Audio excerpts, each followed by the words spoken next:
might have been one of the biggest favorites coming into the mix, but as the games go on and on, this clutch factor, this craziness, the freedom that the side of Darling are playing with, just catching their opponents off guard, and Aurora, they might just be the next victims. And keep in mind, right, this is the most Aurora have lost in this entire closed qualifiers. Yeah, and sudden no tip back? Question mark? Yeah, just some. There we go. And Palos will get him. Palos tips him. Yeah. Oh, there it is. That's what your team's for, baby. Dude, Yotan's actually having the time of his life. Like, last game on the bed right now, he didn't even need to really be concerned. It's just kind of going in. He ends that game, by the way, with 10 deaths, which isn't that bad, right? Nowhere near melt. No. But to be fair, he had like 8 of those deaths at like what, 16, 17, 20 minutes? Yeah. He really stockpiled on them in the early game, really early initial investment. It's the good old strat from the pubs, you know, the tactical feed, so that when you get that kill back in the chrono, Palos gets so big and strong. Big brain Jotun. Jotun, see, he had some key lassos that last game as well on the TA. I am curious to see how well Jotun will be able to perform on the Venomancer. It's not the easiest hero. It's not the most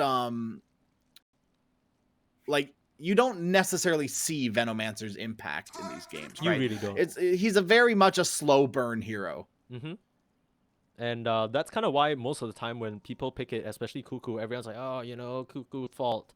He's so useless on the Venom. But, like, I think Venomancer is just one of those heroes that looks simple on paper, but in terms of utilizing the wards to give your team vision, we've talked about that in terms of, you know, how much that benefits heroes like the Ember, like the Venge. And it's going to pair up really nicely with them. That additional information will just allow you to land more informed swaps and sleight of fist chains. Potentially really catch the side of Aurora off guard and stop them in their tracks.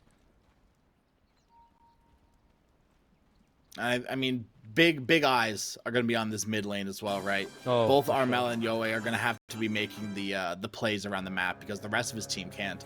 And Cuckoo, if he's going to be playing a hero that sits and farms in a lane, Vengeful Spirit is definitely one of the better ones. You can sit and farm, get it, whether it be an early Aghanim Scepter or like you go for this hybrid damage build, which I don't think we'll be seeing. Right? I think you're absolutely right. We're going to be seeing everything onto Palos. Yeah. We've seen some other offlane Vengers come out across the different regions as well. It's just such a feel-good item build to get that early Vlad on this hero. And now that you're in a core role, it's going to be even easier to grab that axe as a follow-up. Even if you're dying to the meat grinder of Aurora in these fights, coming back with a second life, with a second round of spells, we already talked about how nutty it is that you actually get that full refresh. And Bosco, he's going to be a real menace in these engagements. The swap back onto Luna, I mean, Q, you're going to have to go a little brazy with some snowball saves. Yeah, this is a game where, like, you know, I usually say, if you don't have heroes that get on top of Luna, you're kind of in trouble. You don't necessarily have the most amount of heroes that jump on top of Luna, but you have a very specific hero that's going to be getting two very specific heroes that could be getting Luna on top of you instead. Yeah. Flip the script a little bit, catch him with the pants down. That's what they're hoping to do. 23 wasn't really bothered by being right next to his opposition the previous time, thanks to how far ahead he was.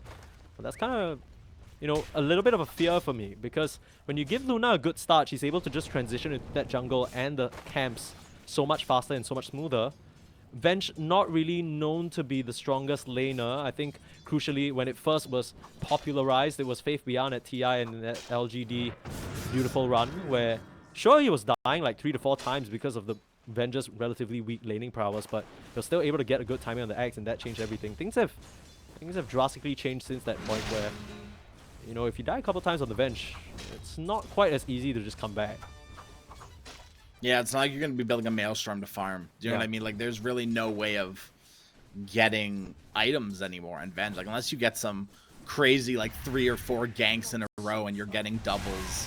Yeah. Right? It's just going to be extremely hard if you fall behind on a Venge. Yeah. Oh, Jotun getting run down. Jabs. Linking them up. Well, they're still trying to get the touches out onto Palos, but able to get the return kill. Overall, pretty good for this Troll Warlord. Up against the supposed game counter. Uh-oh. Cuckoo in the bot side. You can't fight up against this Luna with her aura, and they'll just punch down Drake. the parting stun. The Rubik will at least get that EXP and gold. Okay, 23 is just going to give himself up. Nice. Okay, I can respect that. Yep. The Jotun special, right? Reset and and go back into lane. You know what I mean? Aurora's picked up a couple of tricks from that Bat Riders book for sure. Yeah. Oh, look at Yoei. 17-0 in the mid lane. You said you want to keep an eye out on this. It's more of a skill matchup. Both of them bringing their best heroes to the table. Kind of getting schooled a little bit right now. Yeah, just a little bit behind on the Pango, but we've seen Armel be a little behind before and still perform on the Pangolier. Right, and that's the value of first picking it, right? He's just so confident on Pango. Who would have thought that the only thing Cuckoo needed to be successful is pick Veno, but not for himself? Right. Like he's, Jotun is trucking on this hero throughout the entire qualifiers. And I mean, Cuckoo's probably looking on a little jealous, but I mean, with the success that he's finding, I'm sure he's not too mad. We live in some weird alternate timeline where Cuckoo isn't the Venomancer. You know what I mean? Like, this is where we are right now. Like, in Dota history.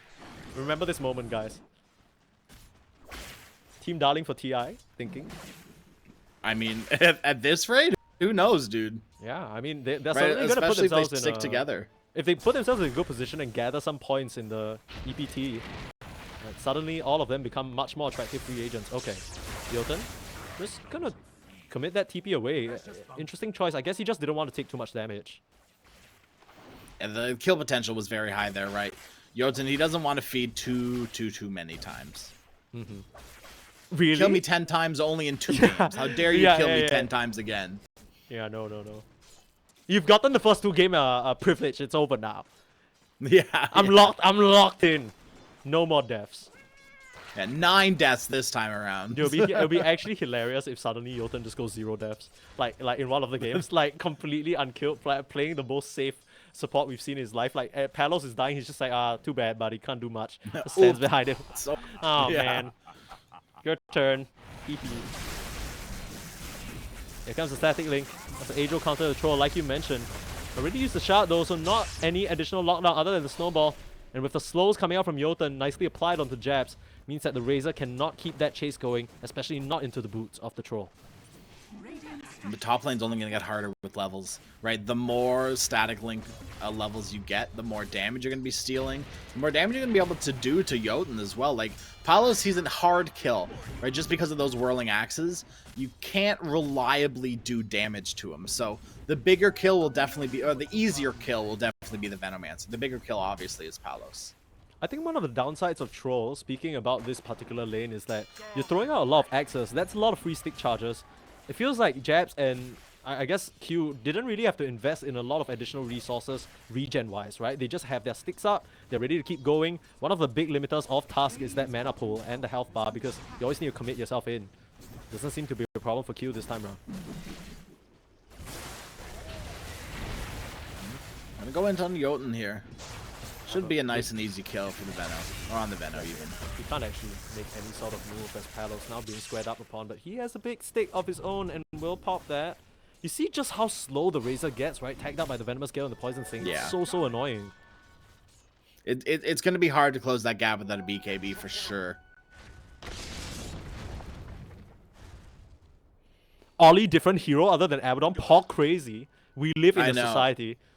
To be fair, I don't necessarily... Oh, well, I do. I do like the Lion hero. I don't necessarily know if I like it on Ollie, right? Just because Ollie's more of these tanky heroes, right? More so? of these, yeah, like Phoenix, well, Phoenix isn't that tanky, but like a Baden, even like those pseudo-tanky heroes like Enchantress. Palos on this top side, threatened yet again. Should be an easy one, but the evasion... Not sure how that happened, but he's able to get away scot-free. Ollie with the setup onto Bosco behind the tower. And Armel was very, very sneaky with that TP onto the bot side. Stayed out of vision, and now right over Cuckoo's head. Gets that kill, taunts him while he's at it. And a lot of pressure out on this tier 1 in the bot side. And this is where we see Cuckoo slowly falling behind, right? We can compare his net worth to the Lions right now. Yeah. It is not where you want to be in Venge, like we've said. does not have the inherent farming capabilities that a lot of other offlaners may have. They're onto Jotun again, but Japs, he's dropping low. Nice snowball to try and break up the fight, but they haven't decided on a target. They will finish off the troll. It's a 1-for-1 trade as Jotun. He's so low, but Q cannot actually connect. Look at this Venomancer just being so obnoxious. Bosco actually TP's up here. He might just have to take the Twin Gates back down to bot side. But yeah, I mean, 1-for-1, not too bad for this Razor. Yeah, top of the net worth, you're happy with that, absolutely. Especially when you see both Troll and Vengeful Spirit falling behind. Troll, obviously, you can get some recovery farm, like we said. The Vengeful Spirit, not so much. And right now, the only hero that can really start doing things is this Ember Spirit, Yahweh. Yet to see him make any sort of aggressive moves on the map. I don't know if you know this, but doing things is literally Yahweh's middle name, okay?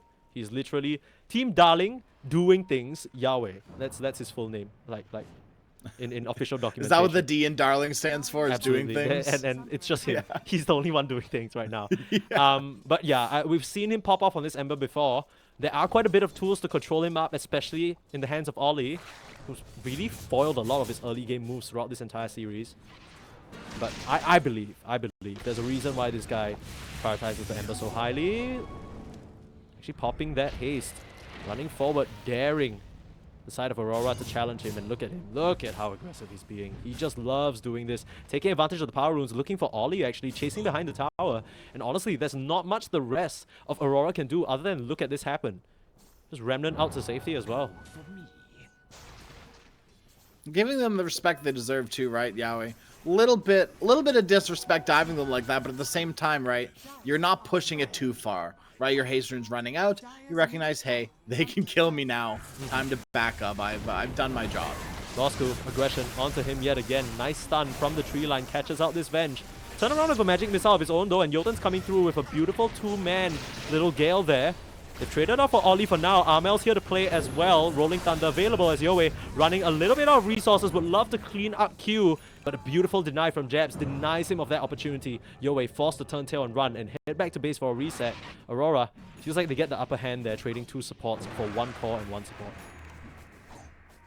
And all the while, 23 is farming pretty damn freely. Yeah. Basically almost top of the net worth, and the only person beating him is Jabs. Classic Jabs, if you ask me. Maybe not for long if Jabs dies here. Rolling Thunder, they don't have the damage. They'll disrupt that Rolling Thunder, but it doesn't matter. They've already killed off Drake. And Ollie playing a little bit like Jotun, finding the Ember Spirit right at his Remnant, the finger. Then you see that Reddit clip, he has the Flame Guard up. Don't do it. Yeah, it's only getting worse with that Mage Slayer too. Yeah. Very obvious item pickup there. I mean, really straightforward in this current meta. And speaking of straightforward, Amel going for that diffusal. A big boom. I mean, to his, is there any other possible Pangolier build, right? Is there anything right now? Like, I wonder, you know, maybe Vlad's Copium? Nah, I doubt it, no. I highly I mean, maybe you can make a case for it, but I highly doubt it. I mean, you know Jabs isn't building Vlad's. That's the thing, right? Like, okay. That's true. He's going like Midas BKB or something like that. I think that's what Q's job is, though. That's fair. I mean, we don't really see these Lion players build auras, focus a bit more on the mobility and setup. But if there's any person to do it, it is going to be Q. He's, by nature, a bit more of a supportive player. Oh, the swap back. They found 23. But where is the follow-up? Oh, stolen Lucent Beam. That is troublesome. Drake. He's going to be able to put out a lot of damage, but not before Cuckoo takes a tumble. The roll-up, the continued setup onto Yahweh. But without any additional control, they'll choose to back up and settle for Jotun instead. It's a nice shot to lock them in place. Q, he's doing so well on this task this game. Oh, he's still going forward, looking for the punch onto Drake. Cuts through the tree line and lands that connection. They want to eliminate the possibility of this extended Lucent Beam being on Drake. It's a lot of damage back the other way thanks to that slide. They finally finish off the Rubik, but it's going to come at the cost of both the Tusk and the Pango. They reach a bit too far in, and they pay the price. Troller, he's going to go for this Battle Fury, and that fight, it all comes down to, once again, diving a tier 1 tower on Aurora. They do get some much-needed kills, but it came at a heavy cost. Mel, I don't know whether he'll necessarily have a problem with that. It's still Bosco who's suffering the most. Double Wraith Band up on a Sunday evening. He'd love to be better equipped. He's going his way directly towards that that Vlad, like we said. Post power treads. And quite a standard build up at this point for the offlane bench. Yeah. Yeah, if you're not Ags rushing, you're probably doing something similar to this. We haven't really talked about this hero just yet, but Palos, he's actually, for going the Maelstrom, going a bit greedy at this game with the Battle Fury, and it's already completed, so 12 minutes, pretty good for Palos. Pretty good. Remember the days of your pubs where like 18 minutes Battle Fury was like good? Do you remember those days? Yeah, sometimes I try and remind myself, like when like let's say I'm playing with a safe laner and they're struggling, and then they get like an 18-minute Battle Fury. I try and just pretend that it's 2013 and I'm just like, great job, don't worry, we will own them now. You know what I mean? Like you just kind of gotta, you kind of gotta delude yourself into believing that. If not, you're just kind of disparage. Twin gate time for Aurora. They're gonna make their way down again, Cuckoo.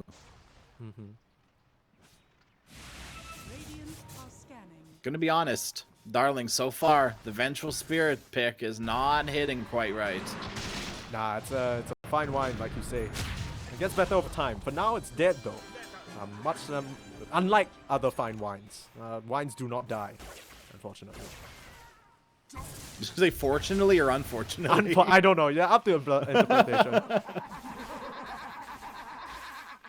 Death to the artist and whatnot, you know. Cuckoo thought that was really funny too. He's laughing at it. Nah, he's just having a good old time. He's one game away from qualifying for DreamLeague, man. This guy is just having a good whirl at it. How can you not, right? You're in the grand finals. You're 2 games up. How can you not be having a good time right now? Yeah. And suddenly, posturing around this bit lane, trying to find angles is so annoying. This is something we've seen Jotun do again and again. Just set up these wards, deny any potential aggressive move from Aurora. Because you're so scared to walk into the field of vision. The Ember could just come over, slide chains you, and suddenly you might be dead. So that just secures every single power rune for Yoe. And Ember, just like the Puck and the Storm Spirit, other spirits as well, it's one of those heroes that heavily relies on these runes to make moves.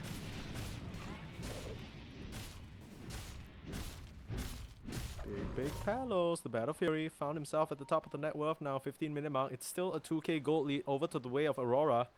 It's weird to say it's a quiet game because it's 13-7, but it really has slowed down quite a bit. Both these teams just kind of waiting for those second to the third key items before really starting to go again. I mean, these kills aren't necessarily on the core heroes for Aurora, right? Emp died. Troll has only died once. Really, it's just the Venge and the Venomancer that have died 9 times total. Yeah. I dare say, who cares? Yeah, no, absolutely. Maybe Cuckoo. Oh my goodness. Yes, he saw his Ember in. Oh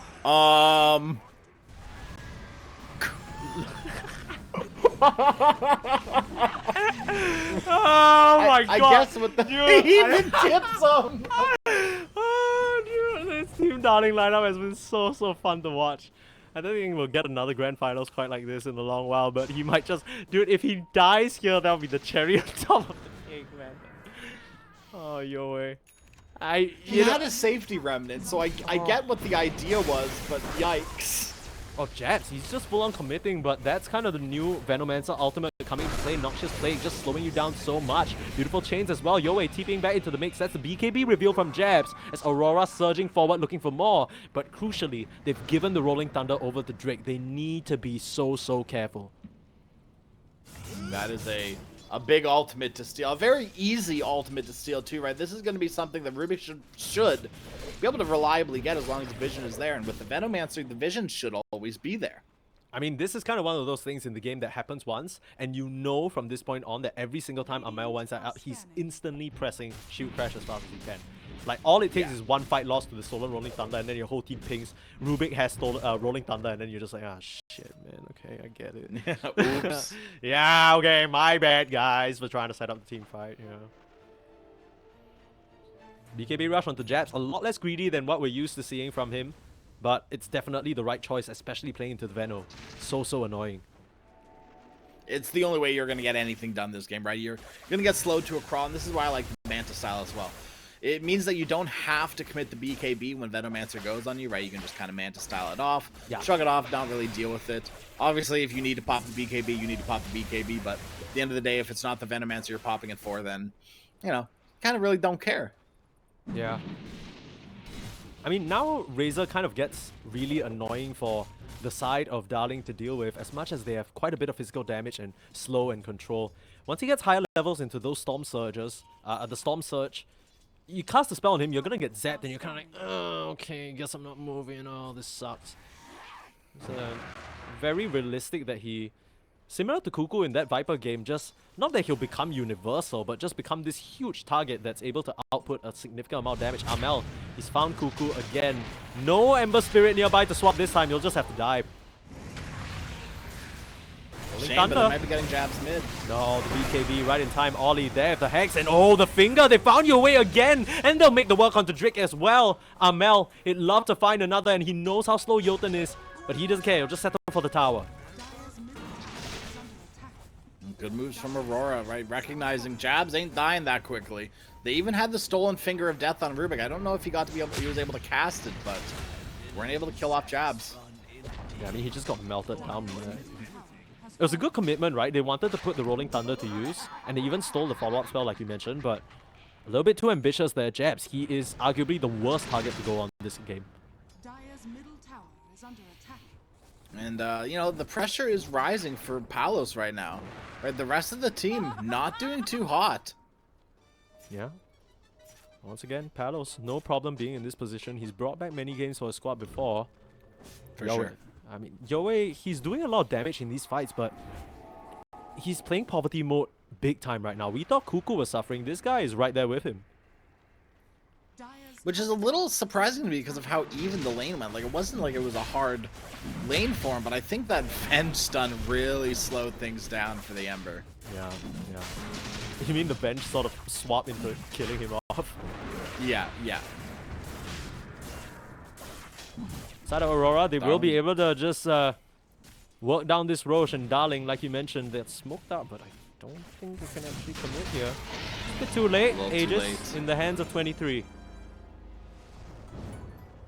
23 doesn't have a TP. It looks like he kind of went over into the trees for a second to try to TP, but he don't got one.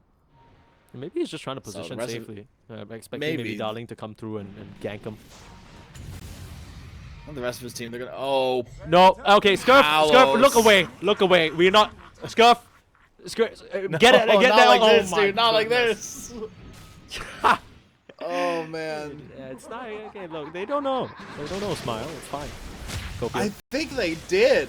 They got the voice line immediately. Try a bit harder next time, Marmel says.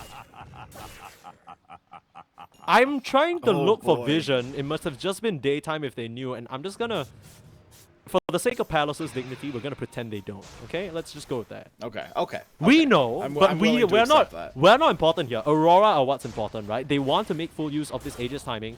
Just cleaning up some of the lanes, probably gonna regroup back up top and start clearing up these tier 2s. At the end of the day, it's not the end of the world. It's painful because it's a 9-second BKB charge, but maybe I'm coping a bit too hard, but I'm sure that Palos can still make it work.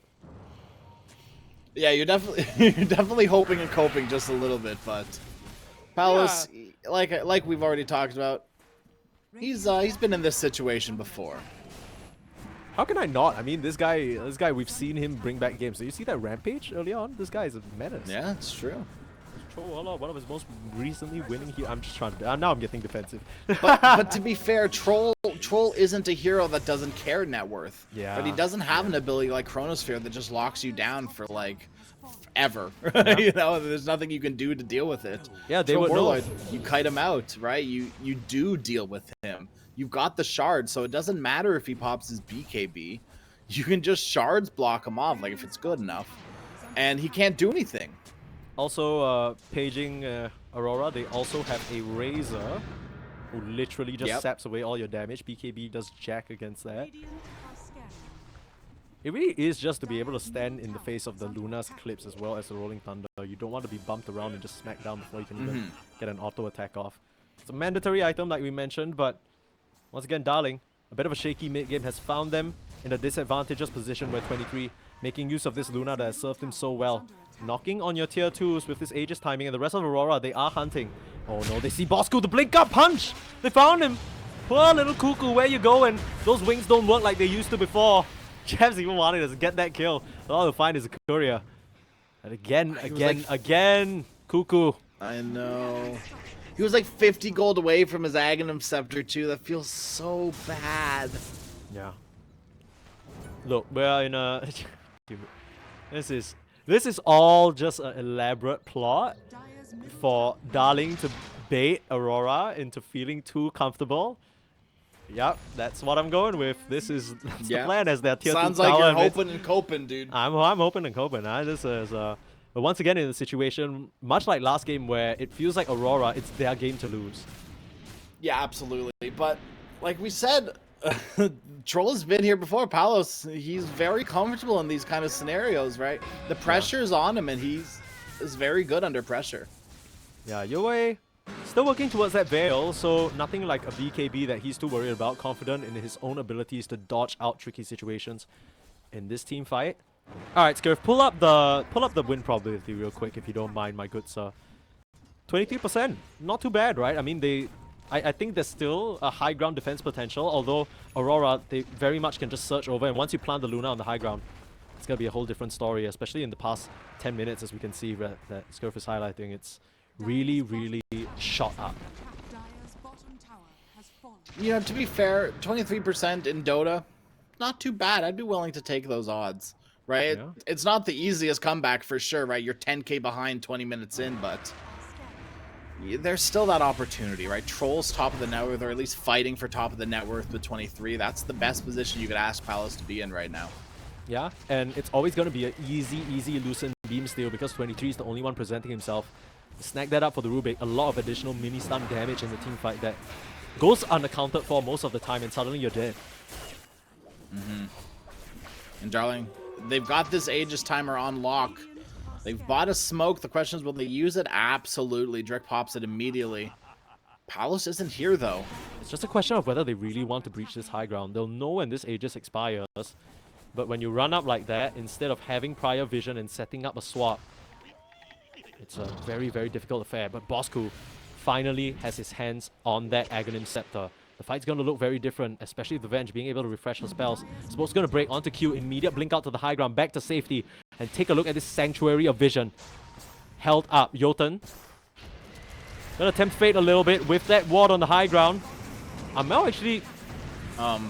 okay, well, that's not really what you wanted, but you'll still get the kill on the Veno. Just a safety roll-up. A demonstrative art exhibition from Amel. Yep. Yeah. Yeah, you wouldn't get it. You know, chat, you Observe, wouldn't understand. yeah, observe this rolling, but you guys are like, oh, Amel, haha, what, rolling thunder, Omega Lord. Did you beat Sumail in 1v1? If you can say yes, then yeah, you know what I mean? What the hell are you talking about? I mean, they get what they came for. They dodge the smoke move intended to catch them by surprise. And they push back Jotun. So continuing control in that triangle area, but at this point, feeling a bit unsafe, will back up and continue farming the items. The pressure is definitely on for Darling right now, right? They're one game away, and gotta ask yourself the question, are the nerves potentially starting to kick in? If Cuckoo had nerves, he wouldn't make it so far, I'll be honest with you. I mean, this some of these initial performances and some of these situations that Team Darling have found themselves in have been what feels like any regular Dota player's nightmare. These guys are built a little different for better or for worse. So far, it's found them in 2 games up against Aurora, arguably the favorites in Southeast Asia. 1 game away from qualifying for DreamLeague. And really, I mean, this kind of reeks of all those LGD games where Faith Beyond was like dying 4 to 5 times in the early stage of the game. Sure, I mean, a lot more deaths on Cuckoo's name right now, but this Venge Axe, if you don't deal with the illusion, it is going to ruin you. Absolutely. Yeah, double stun, double wave of terror, double swap, right? These are really high priority abilities. Yeah. It's not so much the Magnus delivering the troll heroes on a silver platter, but you can still fish them right in. Like you mentioned, Luna doesn't like to be collapsed upon. Rolling Thunder coming in, so this tree line might just force the BKB pot from Palos. That's a swap. Bosco getting his troll out of there, and At the very least, they'll clean up Jotun. That's a good start. Meanwhile, the troll forced to run away from Jabs, who just has him static linked up. They trade out Ollie on the backlines. Yoe able to get that kill and get back out to safety, hopefully. He's still running away. Remnant available. And he should be zipping out in an instant. What is this? Punched up. A lot of mana to work with. Actually, doesn't go to his initial Remnant. Sticks around and will pay the price for it. Not really the move that he wanted, as Aurora get the engagement they were looking for, taking out the Ember and the 2 supports. No way they fight here. Absolutely not, especially without buyback. They're crazy. I mean, maybe they're thinking no Rolling Thunder, no Eclipse. It might be possible, but it seems like Aurora are privy to this. They go up to the high ground, pop the Lunar Glaives, and just rip the opposition to shreds. Jabs leads the charge, calls his team in for action. And now 60 seconds without your troll. Palos, the big bad, out of the picture. And I don't know, you're losing at least 1 lane of rags, that's for sure. Big Daddy P is feeling more like Small Daddy P right now. Like boring Uncle P, actually. Like boring Uncle P. You know, Big Daddy comes home, you're like, oh my god, he's home. Fear him. Boring Uncle P comes over, you're like, can we get out of here already? His food isn't even good. Trying their best to slow this down, but I mean, these Lunar Illusions are just gonna do the job. What do you do? Yeah, Jabs will just full commit for it. He doesn't care. Pop the Manta up to high ground. Just walk out of there. Not much potential for a chase unless Yoe wants to kind of commit himself to what feels like will be a certain death again. I want to highlight these shards from Q, right? They have been on point. I don't think he's really missed one. Yeah, Q, there's a reason why he's so famed for his Tiny and his Tusk. Very Jarex-esque player coming out from Southeast Asia, I must say. He always finds these opportunities that it's not as stunning or as flashy, but he gets the job done and, like you mentioned, hasn't missed a beat just yet. And now it's going to get even harder for the Troll Warlord. Walrus Kick is online. Dude, literally in the team fight, he just pops out and you... See ya! Yeah. Yeah, exactly. Bye-bye. Right. Same thing with the Ember Spirit. You Remnant in, see ya. Yeah. Yahweh's been doing a good job, all things considered, like coming into the back line and threatening supports, but if all you're killing is a line in these engagements, I don't think it's good enough. Now Jotun, he's gonna get found again. Poor Venomancer doesn't stand a chance. Just get ripped apart by the Walrus Punch. Yoe will get out, but he's left his team high and dry a little bit here. Palos, he's gonna start getting static linked up. You might have the BKB, but where can you go? Try and TP out. The kick just disrupts that, but that's gonna allow him to create the distance. Ollie has already worked down Drake. He's taking quite a bit of damage from Yoe. Sliced him down, but again and again, all you find is the Lion. And Yoe desperately has to TP out. They aren't able to find him. Meanwhile, oh, what is this? Q! TP's in, he knows Palos in the area and doesn't have a TP. The chase is on, and look who's TPing in. 23 on the cliff! Onto the high ground, are you kidding me? Q, the setups, this guy is mad! A well-deserved tip. Absolutely phenomenal Q. He is the ward now. Dude, you know, I don't know how to pronounce this guy's name. But Aurora's Twitter account, they were memeing a little bit about, because 23 Savage now, and his in-game name is Kylian Mbappe, right? I think that's how you go about it. I found the real soccer player. I don't know how to tell you this. Like, it's not 23, that's for sure. This guy is absolutely scoring the shots right now. As much as you want Big Daddy P to make an appearance, he's getting booted out of the home. Yeah. Yeah. Big Daddy and Uncle P, they're out of here. They're on a vacation together. Yeah, no more male figures. Eat that. No. What are you gonna do? And now you've just got a vengeful spirit to look up to, like, and she's willing to kill you for her own life, right? She's willing to swap you into the enemy.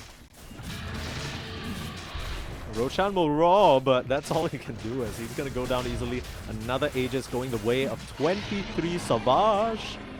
As Luna's feeling very powerful and probably regretting not banning it out. It's just such a simple and straightforward game plan for the entirety of Aurora to adhere to. Everybody knows what's going to go on. I don't think 23 Savage is dying, especially with this butterfly now. I legitimately don't see how 23 dies. Yeah, Palos is still working. Unless you get slight like 15 times. Yeah, I know, right? I mean, Yoe is a bit too busy trying to create space in the fight to really be concerned about 100 to 0ing 23, and they'll, hell, even take the Tormentor. Yowie trying to mess with them a little bit. It'd be funny if you can snipe this though. Oh, Yowie ends up actually getting that kill. You swap back the Luna. Whoa. First life on the Aegis. Going down off the back of some cutesy plays. The shot, for the first time, not going to connect. You'll kick Bosku back and kill him the first time. His illusion will come straight back into its death. And that's the Vengeful Spirit out of the picture. Sure, you might have gotten the little shard, the Fire Remnants. Can burn you up a little bit on this push, but like you mentioned, this Luna, she's going to be just fine. A good steal of the Tormentor, though, right? That is a little bit of a something not going Aurora's way, but this high ground should be pretty simple. Yeah, with illusions on the high ground, any sign of trouble, you will just, you know, snowball save, or maybe just get jabs to run in and whip them to shape. Oh, just the easy control. He's gone. 75 seconds. Palos literally just kicked out of his own home. You can't do anything about that. Now Jotun, the nice little bodyguard for him in the laning stage, just goes down as well. The shot's just to stop Amel from diving any further. Like, yo, chill out, bro. We're winning. Don't do this. And Darleng, I don't think they can make this happen. I'm going to be honest. They've got 50 seconds without their Troll Warlord. You've got to look for some sort of like swap into Fountain or something. And if Aurora are in your Fountain, there's more problems. You know what I mean? Like, you've got more problems than that. Yeah. They are just so ahead right now. 26k gold lead. That's crazy. It looks like we're going... I want to say we're going to game 5, but you never know with this lineup. Darleng, they'll just get Drake kicked right back in, and he doesn't stand a chance. No buyback for that Rubik. Jotun will be coming out in 1 second. 20 more seconds for Palos. Dude, jabs. Chill out. Forced to pop the BKB now. In a little bit of trouble. Even has a Satanic, but they baited in Yowie, and that is what they were waiting for. Oh, 23 just pops that BKB. Oh, the Glaives almost finished Bosku. You gotta watch yourself. They're going to. He just dies. The interesting voice line. This is Despair City for the side of Darleng here as Disciplined Aurora. They'll retreat. Respect on Big Daddy P's name. Right. He's up. You don't know like how strong he is really. You haven't seen the full force of the Troll Warlord yet. Yeah. So just play it safe. You don't got Aegis. Just chill out. Yeah, just relax. You know, no need to go crazy. Just wait 5 more minutes. 5 more minutes. I don't even know if they need to wait that long. They're just gonna look for some sort of pick-off. You just know the comms from Darleng are going crazy right now because they're just like randomly in the middle of the game they'll just start laughing and tipping each other. So I want to believe that at the very least, even in these kind of losing situations, they are having a good time. You can kind of tell from the play already though. Bosku coming back into the mix. Jabs will lead the charge. Another kick out. Who's swapping who? This Venge is dead. And the illusion doesn't stand quite a chance as well. Just jumping forward, Amel with the roll. They've already disintegrated poor Bosku. There's the buyback. Stolen Rolling Thunder. Quick fingers from Drake will allow him to just Rubik's Cube his way out of here. Amel again and again, just being so good with the space disruption. Oh! Yeah. Q will just come out, punch Drake away, but they don't care about that poor Rubik. They're on the front lines. Jabs might have to start thinking about backing up, but oh, a beautiful stun. Ollie sets it up, knocks them both out. And godlike for 23 as he just stands with his glaives all around him. They don't stand a chance. And looks like Crash will be going to a game 5 after being cursed with 2 zeros for this entire qualifiers. Yowie trying desperately to cut the creep wave. You might be able to cut down the Lion. But again and again, that is all that you get. And Ollie, he'll be laughing his way to the bank of that one. The disconnect from Yowie. Toxic in the all chat. I mean, I'm sure he's just playing around. I'm not... Oh, okay. Real disconnect this time. They called GG. Yeah, it's just the auto disconnect. Yeah, they called GG. Yeah. That's that. Yeah. Okay. Game 5. The curse has been broken, dude. We're going all the way, baby. Yeah. I don't... I can't believe this. I mean, Aurora, they're absolutely challenged, brought up...